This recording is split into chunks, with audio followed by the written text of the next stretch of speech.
Okay, we're back. I'm going to change this to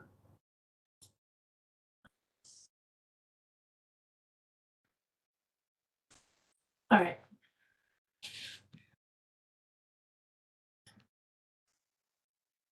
So it's been a little while since we've read the Surangama Sutra together, and we are on the part where the Buddha explains what practitioners should expect as they eliminate the 5 aggregates.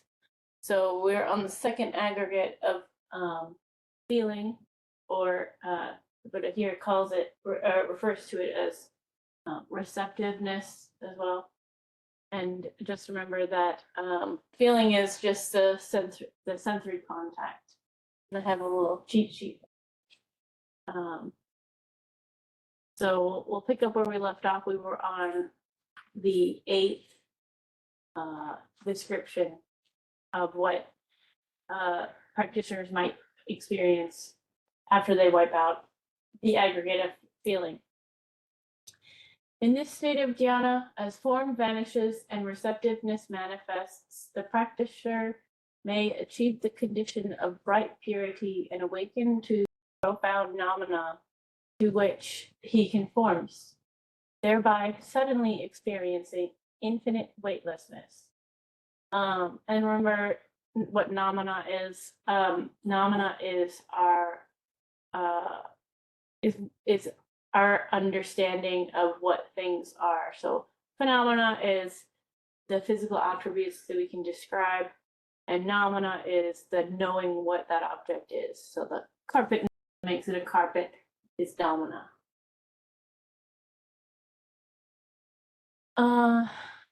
He will think that he is a saint.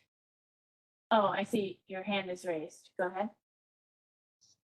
Yes, sir.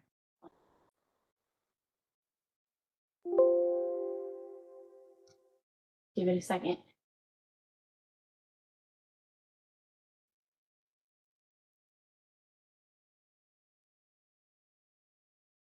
Did you raise your hand because you wanted to say something? Say so.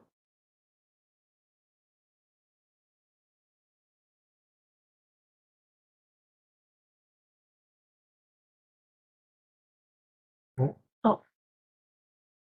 Oh wait, I think it's an audio thing. Oh, there I am. Hello. Hey.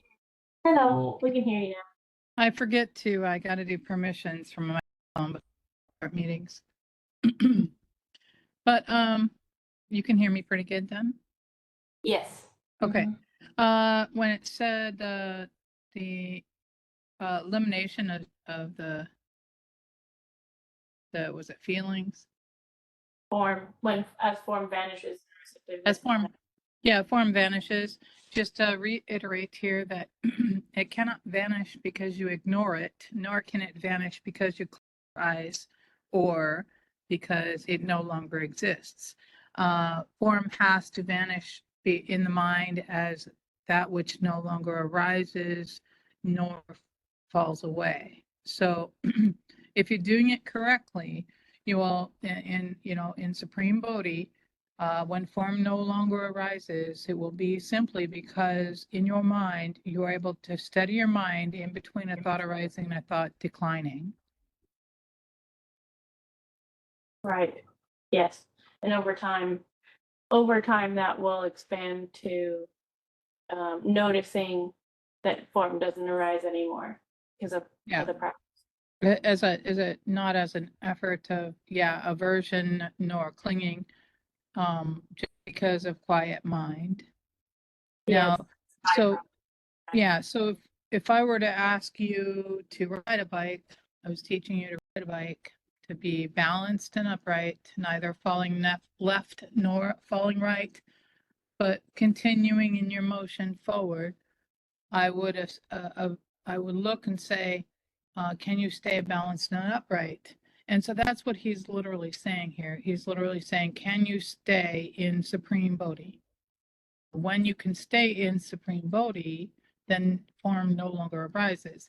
Now, it's not to say that we cannot have form. See, that's the cool part about this, is that because it's not aversion, nor is it clinging, we can choose or choose not to have form arise. I mean, it's just a choice. So we realize that we have full control over our mind, just like you'd have full control over a bike when you rode it well. And he is saying, as I assess the situation and I see that no longer does form arise, then, and this is what he's saying.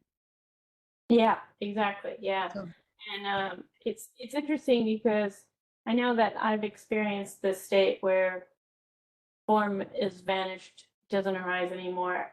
And it's almost just like it moves slower.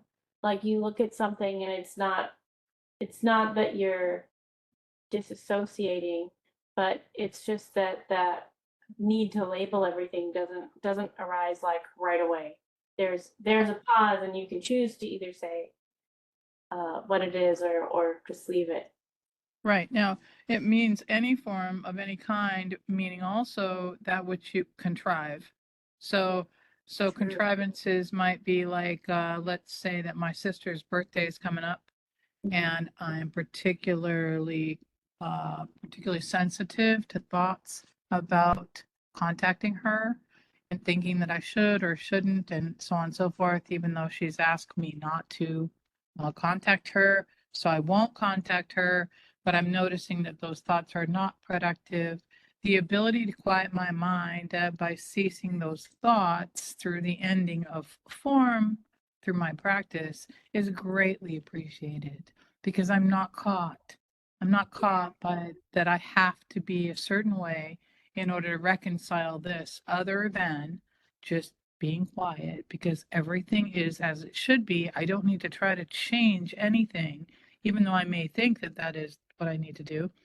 That's only my thought. And if I can stop that thinking, then I can have peace because I can accept. I have acceptance. And so this idea of what is this good for? Well, absolutely everything. Oh yeah. All right. Anyway, Thank all you. right. That's it for me. Thanks. Cool. Thank you. All right. He will think, and he is a saint, which gives him comfortable independence. This is weightless purity, which is harmless if he knows that it is not a saintly state. But if he regards it as such, he will succumb to the demon of weightless purity, who will control his mind, causing him to be well satisfied with his achievement and to refrain from striving to advance further. Nick's hand is up. Oh, I'm sorry, I didn't see that. Go ahead.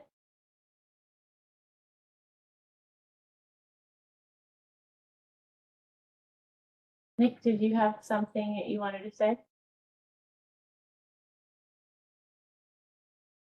He may have to change his system settings too, so it takes a bit here. Oh, yeah. Hey Nick, did you have a question? Your hand's up.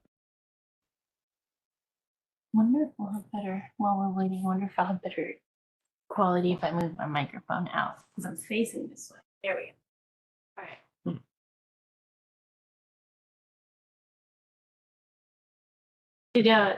Did you have your hand up, Nick?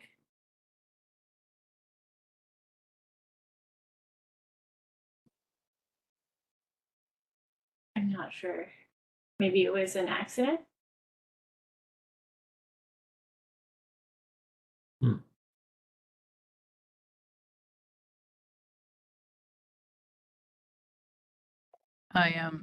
I put a message up that we cannot hear you, Nick.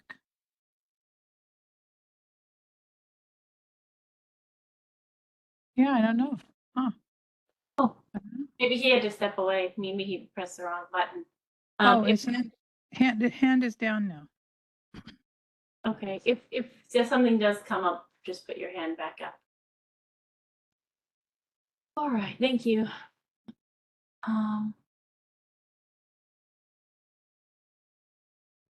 He is like the untutored bhiksu who misled others and then fell into the Avicii hell. He will thus lose all benefit from the jhana and the dhyana so far achieved and will sink into the lower states. Do you want to do reading back and forth, Robert? Sure. Usually do. In this state of dhyana, as form vanishes and receptiveness manifests, the practicer may misconceive the appearing bright emptiness as devoid of nature, thereby giving rise to the idea of extinction, which implies that the law of causality is invalid. This voidness causes him to develop an empty mind, which implies annihilation. This is harmless if he knows that it is not sainthood, but if he regards it as such, he will succumb to the demon of emptiness, who will control his mind and cause him to criticize those observing the rules of pure living as men of Hinayana, and to claim that all bodhisattvas awakened to the void can dispense with all prohibitions. Such a person usually indulges in meat and wine and in the presence of his believing patrons and leads a licentious life. Because of the demon's influence, he controls them firmly, and they do not suspect him. As time passes, they will all regard excrement, urine, meat, and wine as empty and good for food. They will break the rules of morality and discipline and will commit all sorts of sins. The practicer will thus lose all benefit from dhyana so far achieved and will fall into the lower states. All right, I see your hand is up. Go ahead.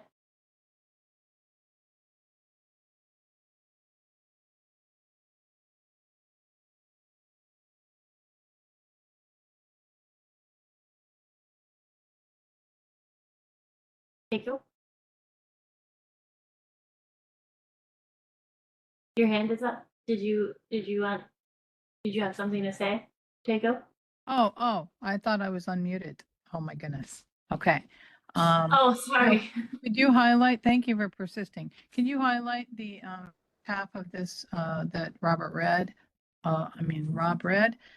Because a lot of people have questions about what is emptiness, and this definitely, emptiness is a big thing in Zen, and people believe that our practice is emptiness, but you can see clearly here the warning that if you mistake it for the goal, then we will not be productive. Yep. Very good point. Yeah. Oh, thank you. That's it for me. Thanks. Thanks.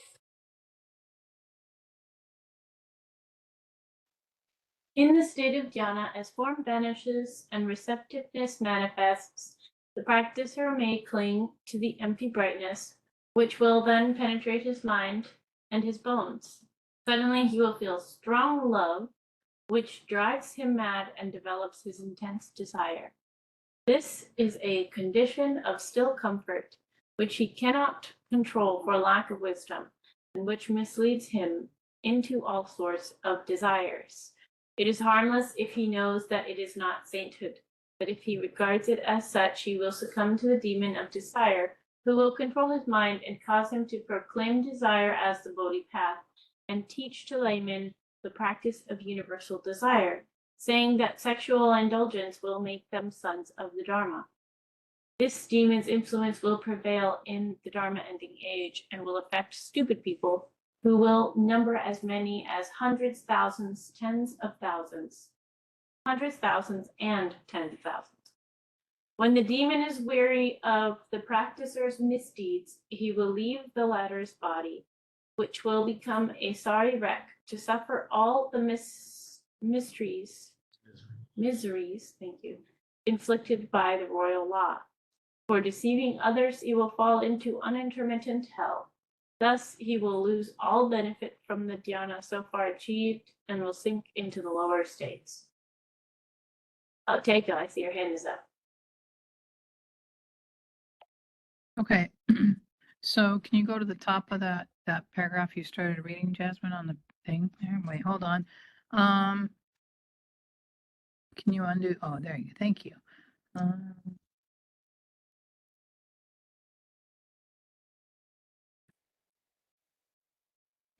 this is the condition of still comfort, which he cannot control for lack of wisdom, which misleads him into all sorts of desires. So the the operative mention here is that he cannot control. Mm. So you remember in our past exploration of the suttas, the sutra or sutta about using Robert. I think it's called the what's it called? All the fermentations, and it's a sutta. Yeah. So that using is very important here, and the idea is not to not be able to enjoy life, but it's about being able to control that belief that joy of life is the true root of arising of well-being. So here he's using, it still cannot control, but then proclaims it, right? Then he proclaims it as the path, the Bodhi path. Mm-hmm. So that, do you see clearly that this states that it is a matter of use, that we're using appropriately? I mean, for example, let's say that I cook up a nice, or stew or whatever, and I find that it is delicious, right? But I know what to do with that because I can control that in my mind. I know it's not the road of, but if I were to say I object and I deny that it tastes good, that would not be the practice. And you see, does everybody see the contrast there between being able to have the experience, accept the experience, but be able to control the experience is entirely different than denying the experience. Yeah. Mm-hmm. Yeah. So, it would be like riding that bike and being able to control the bike, even if you're having to navigate a whole bunch of potholes, and your desire to stay upright is being challenged, you can still stay upright. Instead of getting off and denying the bike. Yeah. Makes sense. Yeah. What's interesting is, right, as form vanishes and receptive manifests, cling to empty brightness. It's like people that it reminds me of those people that cling to a meditative effort that causes a trance state. They're looking for that what is sensation out of meditation. Yeah, which is not, it's not the way here, and then notice that further on, if you want to highlight that they teach that this is the Bodhi path. Yeah, cause him to proclaim desire is the Bodhi path. Yeah, and yeah, exactly. Yeah. So, it's very prudent to completely understand what is Supreme Bodhi before you read the text, because without understanding it and without experiencing it, you really don't see these fundamental gradients of practice. You kind of jump in thinking, and then you have to and how would you readjust? How would you adjust if you didn't know Supreme Bodhi first? How would you adjust yourself? You might even reject this entire sutra and say, well, that's impossible. It could be. I know that in my experience, practicing the wrong way led to tangles that I would have to undo, and they were really hard to undo. Bad habits is what that leads to. Yeah. And the thinking you're doing something that really is not it. Yeah. I mean, it might be a form of meditation, but it doesn't give you. Yeah. So you continue the cycle of suffering until you figured it out if you didn't know. Yeah, Yeah, which may or may not take multitudes of lifetimes. exactly. Because you have to come across this sutra and understand it or learn from us, which is we are I think the only ones that are teaching right now. Oh.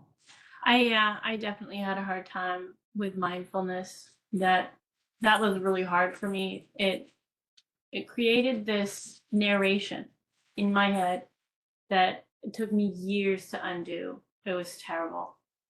Wow, really? Yeah, because it's Well, like, yeah. what was your question? No, go ahead. You were going to tell us what your mindfulness practice was like. Yeah, well, because we learned what mindfulness was at the beginning. The practice of noticing what you're doing. And it really wasn't about thought at the time, because it was right when mindfulness started becoming mainstream. And so they would be like, well, be present with what you're doing. And so I'd end up in these cycles where I would, almost think of myself as separate. Or so I go, I'm doing this right now, I'm doing that right now. And like that narrative was happening in my mind with everything. And like, I'm sitting in meditation right now, I'm thinking right now. And it created a whole nother layer to it was definitely mental fabrication. Because it was like imagining that I was watching myself do what I'm doing. And that's not being truly present. It's not being truly present, and it just created this whole other level that I had to overcome in order to sit properly. Right. And so what I've seen, and I know I've said this to you already, what I've seen that mindfulness is incomplete. That the Yeah. mindfulness training is incomplete because it describes that you should be observing thought arising or observing what you're doing in this moment in time. But the incompleteness comes when you realize that you're not watching the decline of a thought at all. And if you spend too much time doing mindfulness, all you'll be doing is having a chain of thought. Yeah. One thought after another thought after another thought, which is absolutely not productive. So No. this this idea of where's quiet mind? Well, quiet mind cannot be in the rising of thought. It cannot be. Well, it's interesting because this is you're thinking about it in terms of if people have been taught like truly what mindfulness is. But I've seen a lot of people use the word mindfulness to teach not about thought. So I don't know that I've seen the Buddha teach mindfulness in and of itself, but I agree with you. It's not complete. And I would venture to say that for 99% of people, it's not beneficial to study mindfulness. I mean, it's good that if people are understanding that they have thoughts, they have the ability to view those thoughts. But I mean, it's not beneficial to practice mindfulness, in my opinion, Right. because of those pitfalls. Because it's too dangerous. Well, Because the super danger is that people are going to say, well, I don't want to do that because mindfulness doesn't help me. Yeah. And they won't hear what you have to say at all. They won't even give it a second effort. They won't even look back and look at it and say, well, maybe I didn't do it right. Well, that would mean that it would go against all of the teachings that are current stream. Well, then that must mean you are wrong. And they'd point a finger at me and say, well, you don't know what you're talking about if mindfulness is incomplete. So, I mean, it's just this double-edged sword thing that is just so dangerous but I don't think anybody did it willfully. I think everybody tried to do it, in a way that was productive. I don't think anybody maliciously intended to teach a way that is only half present. So mindfulness is incomplete. The complete picture is mindfulness and the decline of thought. Yeah. I mean, and coming from a place of, if I didn't know Supreme Bodhi and I was reading this, I would not understand the five aggregates at all. I wouldn't Yeah. understand what he means by the decline. Hmm. I wouldn't understand what he means by vanishes. I mean, because that just wouldn't be something I'm familiar with. Well, you would think of it in terms of what you know without mindfulness, which would be forgetting or denying or Avoiding. avoiding. Yeah. So you would put it in those terms, and then you would try that, and you would say, well, that doesn't work either. And all of these efforts would be for naught. And so again, if you're not watching a thought arise and decline and looking for that point in the middle where there's neither thought arising nor declining, then you're going to be all over the place you're not supposed to be. Yeah. Yeah, good point. Anyway, cool. Thank you for letting me go over this again for everybody. I appreciate it. Yeah, I appreciate the insight. I'm out. Thanks. Okay, thanks. My turn. Mm-hmm. Ananda, these 10 states of dhyana come from the intermingling of the second aggregate of receptiveness with meditative mind. Deluded and wayward practicers do not know their own capabilities, cannot distinguish these states when they manifest, and wrongly declare that they have attained the holy rank. By doing so, they break the rule against lying, and so will fall into the uninterrupted hell.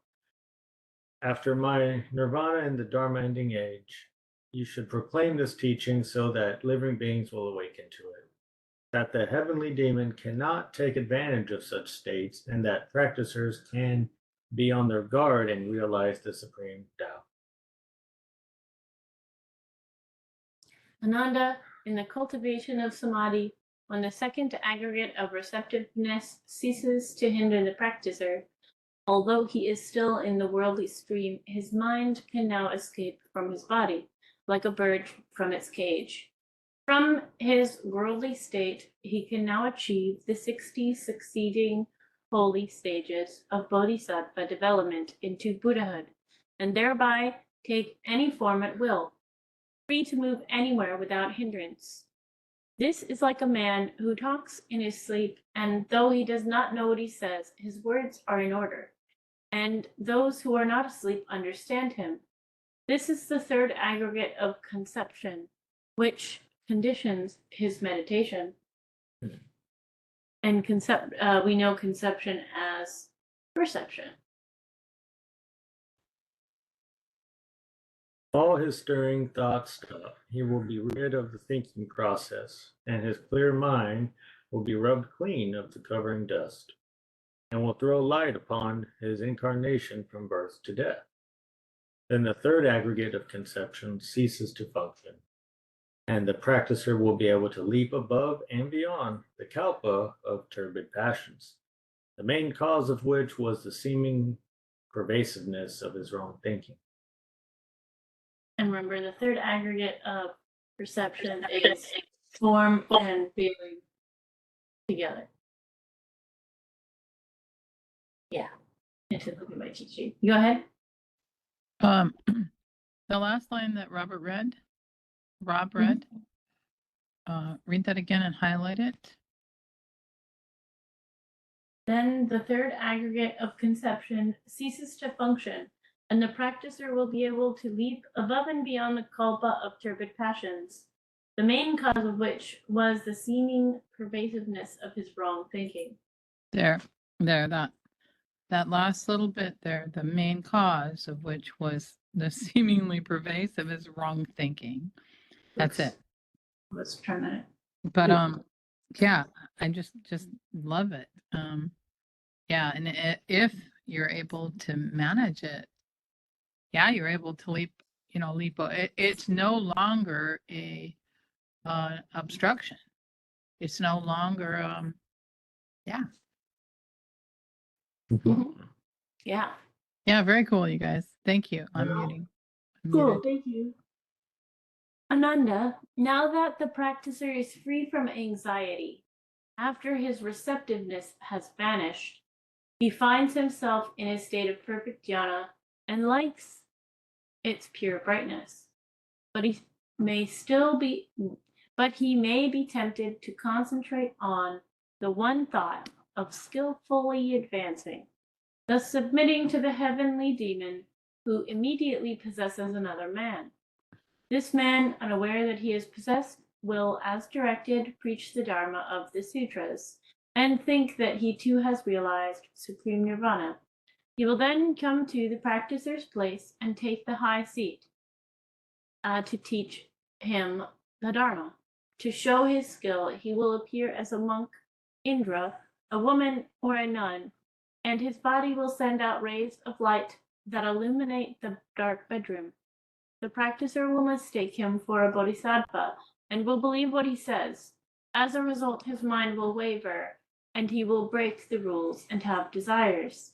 The man will speak of weal and woe, of a Buddha appearing at a certain place, of scorching fire in the kalpa of destruction, and of future fighting and wars to frighten and ruin other people. This is the strange ghost who has become a demon in his old age, and who now comes to trouble the practicer. When he is weary of his misdeeds, he will leave the possessed man. And then both teacher and pupil will suffer all the miseries inflicted by the royal law. You should first be clear about this temptation to avoid returning to samsara. But if you are deluded and do not recognize it, you will fall into unintermittent hell. So you can see where this thought of skillfully advancing made him turn to a teacher for either to hear someone else say, I am advancing, or because he feels that being near that teacher will allow him to skillfully advance. So this to me says, like, don't take on a teacher for the sole purpose of advancing, or to have this desire to advance.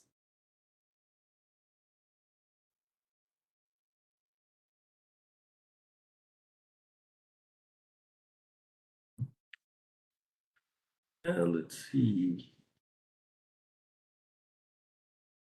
Ananda, now that the practicer is freed from false anxiety, after his receptiveness has vanished, he finds himself in the state of perfect dhyana. But he may be tempted to roam about and so concentrates on the one thought of gaining further experience, thus succumbing to the heavenly demon who immediately possesses another man. The man is unaware that he is possessed, will, as directed, preach the Dharma and think that he himself has realized supreme nirvana. He will then come to the practicer's place and take the high seat to teach him the Dharma. Without changing his own appearance, he will cause the practicer and those present to see their own radiant golden bodies seated on precious lotus flowers. The practicer will be deceived into mistaking the man for a bodhisattva and will believe what he says. As a result, he will indulge in luxurious ease, breaking the Buddha's rule and becoming licentious. And the man will speak of Buddhas appearing in the world, of a certain person at a given place who is a Buddha in his transformation body, and of someone else who is a bodhisattva coming to convert people. The practicer is fascinated and admires what he has seen, thereby giving rise to wrong views and so destroying seed of wisdom. This is the drought ghost who has become a demon in his old age and now comes to trouble the practicer. When he is weary of his misdeeds, he will leave the possessed man. Then both teacher and pupil will suffer the miseries inflicted by the law. You should first be clear about this temptation to avoid returning to samsara. But if you are deluded and do not recognize it, you will fall into the unintermittent hell.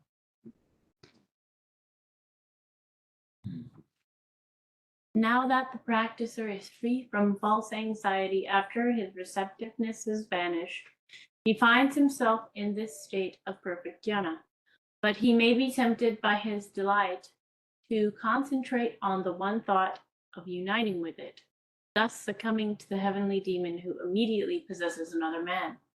This man, unaware that he is possessed, will, as directed, preach the Dharma, and will think that he himself has realized supreme nirvana. He will then come to the practicer's place and take the high seat to teach him the Dharma. Without changing his own or the listener's forms, he will cause them to open their minds, which will jump about so that in turn they know all their former lives. Read the minds of others, see the hells, comprehend all good and evil worldly deeds, read gathas, and recite sutras. And so he fascinates them with such rare things.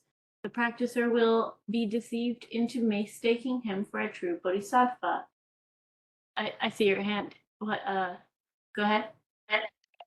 So I'm noticing that this is not about that these things wouldn't happen for the practitioner. It's about that the practitioner who has realized them uses them to manipulate the ignorant. Mm-hmm. Yes. So this is the where you would say, that you can do this and you can do that and you can be this and I am this and all the other things. And if you practice, you can do this. And so there you go there. And, we don't do that because it's Well, we just, always say these are byproducts of the practice. these are the byproducts of the practice. So you will be able to know what other people are thinking and animals. You will be able to understand yourself better and the world around you better. But those are not the goal. The goal is just to be able to have quiet mind. The rest just happens automatically. So, but but notice that that's what they're saying here is that it's a proclamation of these as a temptation for a goal setting. Like you put up, like you noticed in the beginning, the teacher to obtain something you didn't already have. Yeah. So, I mean, here you're having it. It's like he's expanding it. Okay, Yeah. I'm out.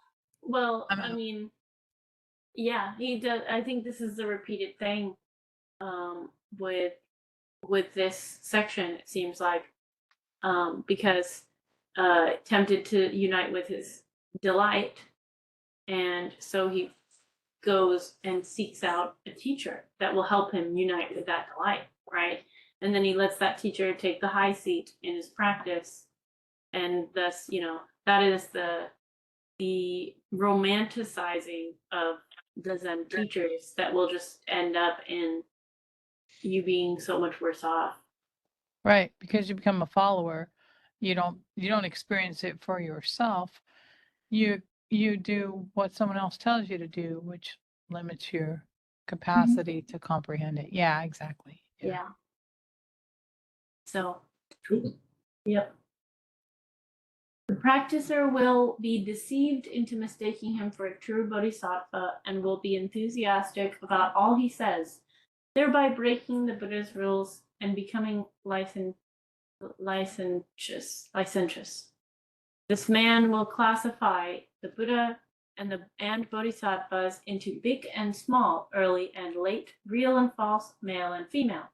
The practicer believes him so that his mind is disturbed and he becomes a heretic. This is the beast ghost who has become a demon in his old age and who now comes to trouble the practicer. When he is wary of his misdeeds, he will leave the possessed man. Then both teacher and pupil will suffer the miseries inflicted by the law. You should first be clear about this temptation to avoid returning to samsara. But if you are deluded and do not recognize it, you will fall into an intermittent hell.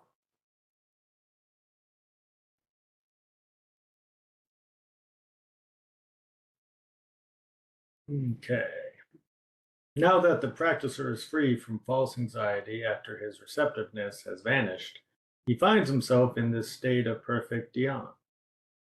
But he may be tempted by his delight in it to go to the root of all things in order to know the beginning and end of all transformation, thereby wishing to analyze everything to solve all his doubts to his entire satisfaction. As a result, the heavenly demon immediately possesses another man. This man is unaware that he is possessed, will, as directed, preach the Dharma, thinking that he himself has realized supreme nirvana. He will then come to the practicer's place where he will take the high seat to teach him the Dharma, showing his awe-inspiring authority, to which the meditator willingly submits, even before hearing his words. He will declare that the Buddha's nirvanic and Bodhic Dharmakaya is his own body of flesh and blood, which inherits the holy essence as a son from his father, that it is the permanent spiritual body which will be transmitted forever. That what is, go ahead. You know, the terrible danger is that these people get it so stuck in their head that they know that there's no good teacher that can tell them they're not correct. So they're no longer, and that would be the wary part. Be aware that if a teacher believes that they know everything, then there can be no possible way that they'll ever learn anything. So they become stagnant or still, and they're no longer observing. They're I don't know. They're no longer present in this moment. They're no longer open to their world around them. They're no longer limitless. They're limited. One of these demons. Yeah, they're limited. They're limited by their own. So I'll tell a story. So you and I, Jasmine, went to that very, very famous, and we won't name names, very, very famous book author on mindfulness and meditation. Very, very, very famous. I mean, you know, top 3 worldwide, right? And he was teaching the people there with chronic conditions, chronic illness, that there would be no freedom from suffering in this lifetime. And I stood up and I said, that is not what the Buddha taught. And I was absolutely appalled. And rather than this teacher having an open mind to the possibility, because he knew that what I was saying he had read, that I might have something to teach him, he was too high and mighty to waste his time talking to such an ignorant individual such as myself. So therefore, I was given much grief by being, what is the word, ignored. I was ignored during, and I was ignored afterward directly. So these people, these terrible people that believe they know, they're just no, and then thousands of people follow them, and thousands of people are persuaded by them when they are completely caught up in their own self, their own ignorance. They're no longer boundless. They're no longer flexible. They're no longer compassionate, meaning unconditional love and kindness.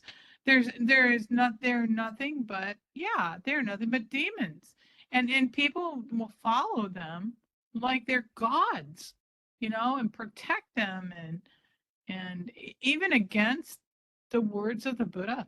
Well, Unbelievable. I mean, like, this says, showing his awe-inspiring authority to which the meditator willingly submits even before hearing his words. I know. I have seen it. I have seen it. It is real. Yeah, it is real, and it is terrible. It is terrible because they have such ability to teach the real thing, but because they don't know, and because they don't tell people they don't know, they teach a lie, and then the people believe in the lie, and then they never find their way. They never. This goes hand in hand with the beginning. Analyze everything to solve all his doubts to his entire satisfaction. I mean, like what you're saying, it sounds like you find a teacher that you see fits that. So like I have my doubts and I want to destroy them all and never have doubt again. So I'm going to find someone who seems like they have no doubts and they will never have doubts again. And that ends up being this authoritative person that thinks they know everything. And the point of the practice is not to extinguish all doubts to your own satisfaction. Right. Well, the purpose of the practice is to sit. And if you're not willing to sit and quiet your mind, then yeah, I got nothing to help you with here, because you're going to have to help yourself. I'll teach you how to help yourself, but I'm not going to do it for you. I'm not.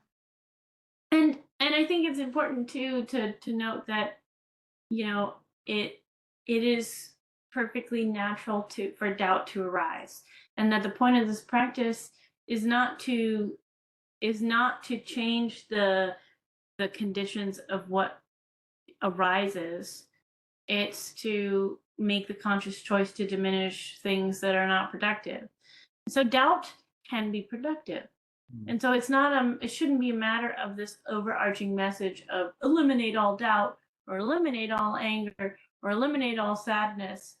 It should be a byproduct of your meditative effort, and not a surgical, I'm going to remove all the doubt I've ever had.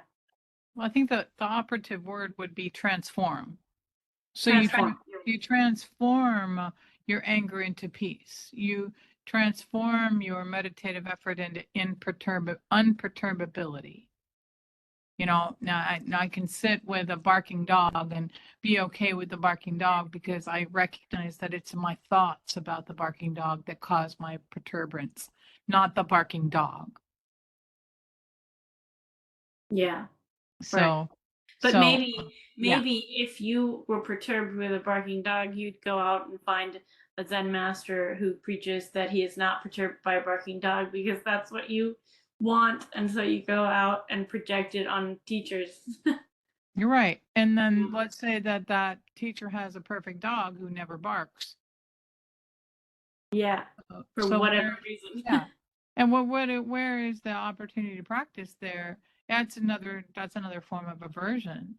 The idea is to sit with a barking dog and wonder or ask yourself or notice your mindful thoughts, notice thoughts arising, notice thought diminishing, and be able to be present in this moment with that peace that is neither a rising thought nor a diminishing thought.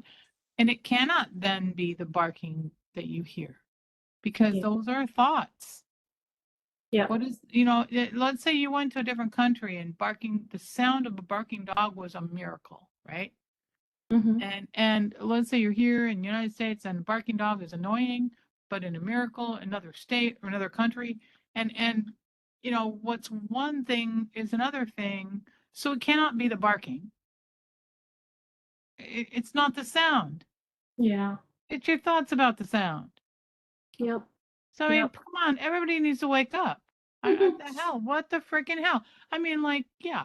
Sorry. Well, I'm not going to get into. No, it's interesting. It kind of reminds me of an old manager I had who said, well, you can find anything on the internet to back up whatever you think you want to be correct. And it's kind of like that. It's kind of like if you're stuck in thinking about needing to have your practice be something for you, do something for you, as far as like eliminating all of your doubts or making you never feel sad again, then of course you're going to surround yourself with practitioners or a group who accentuate that. You're going to seek out validation. You're going to seek out that validation, not because you're practicing, but because you think that this is what the practice is, or you think that this is what you want from the practice. And maybe that's where you're going wrong. You're wanting something out of the practice. So the idea would be skillful, quiet mind is your focus. Yeah. And so there's no aversion to these things, and there's no trying to get something out of it. Yeah. It's just simple. Yeah. What's the purpose? Yeah. Very So I cool. mean, Thank you. I like that our structure is like you're saying, you know, transforming this into peace, but it always ties back into the same repetitive message. It's never Well, yeah. I wouldn't say peace because I noticed that everybody has a different idea of what peace is. Peace may be the cessation of the barking dog. So, I see. and they may mean that to mean in it as a sound, not as a thought. I see. So, quiet mind is the more correct terminology. As you know, the control of what I just say, control and be yeah. Transforming. What? Transforming. No, a mission statement for your order, your religious order. Oh, Would be quiet mind. It would be yeah. Well, I don't remember what I was saying. What did I say? Well, we can go back and look back on the audio. on the recording. Yeah. Yeah, we will. Yeah. All right. Anyway, Thank you. yeah. Thank you very much. Cool. Okay. You will declare that the Buddha's nirvanic. Oh, I think you were reading. Are you reading? You want me to read? I don't remember. I'll finish. He will declare that the Buddha's nirvanic and Bodhic Dharmakaya is his own body of flesh and blood, which inherits the holy essence as a son from his father.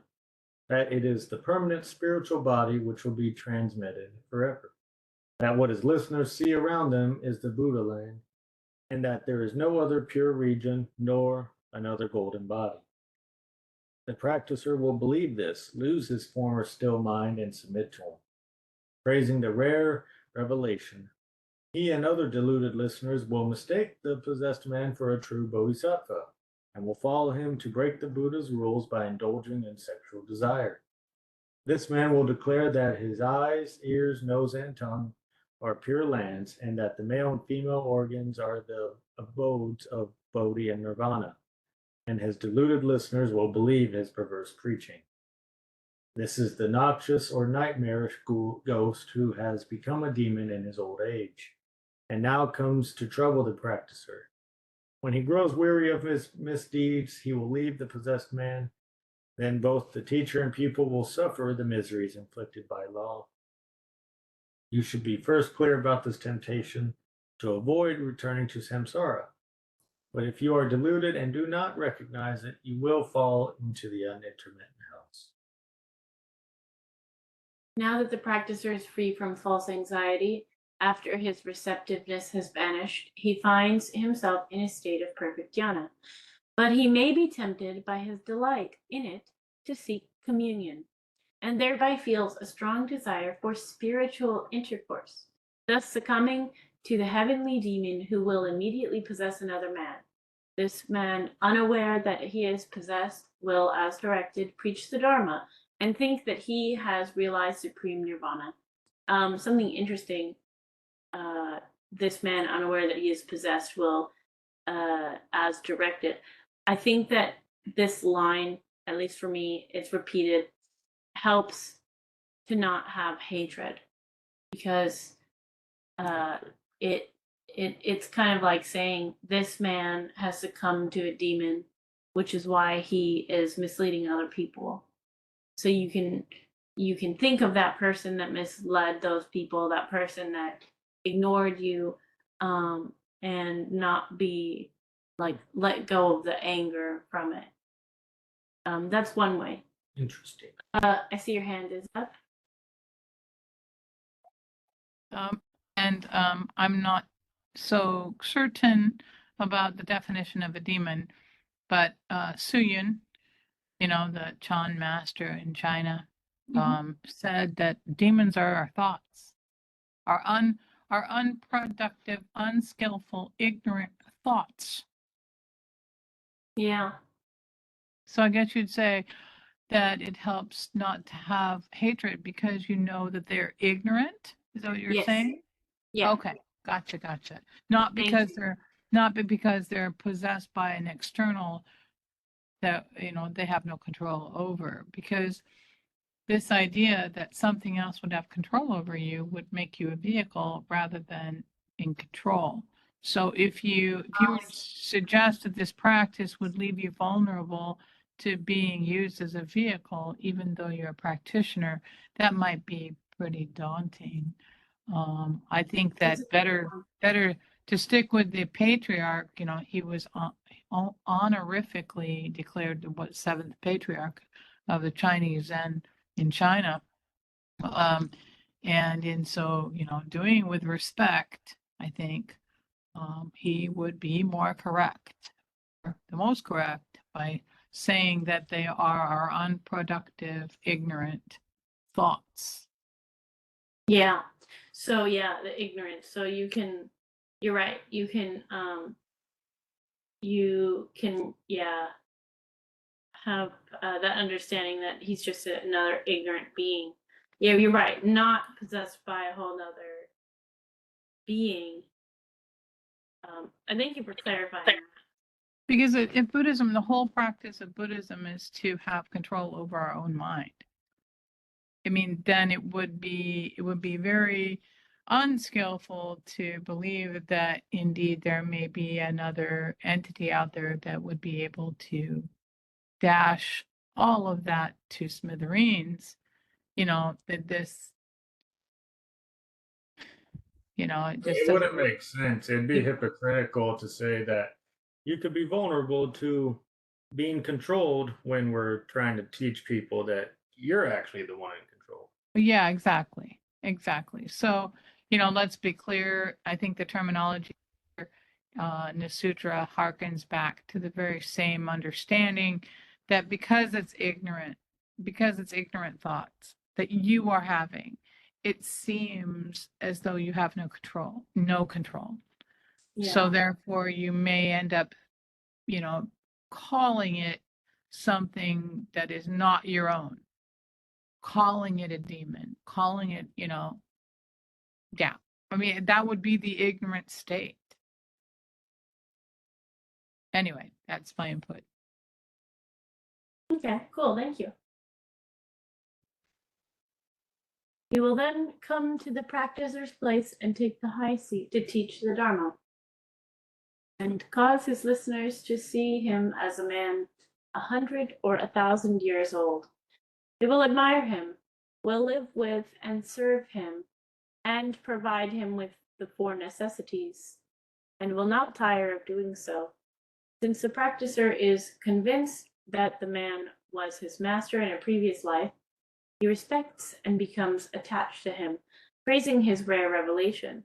He and other deluded listeners will mistake him for a true bodhisattva and will follow his instruction, thereby breaking the Buddha's rules and indulging in sexual desire. The man will declare that in a previous life, be delivered his wife or brother, who now come to follow him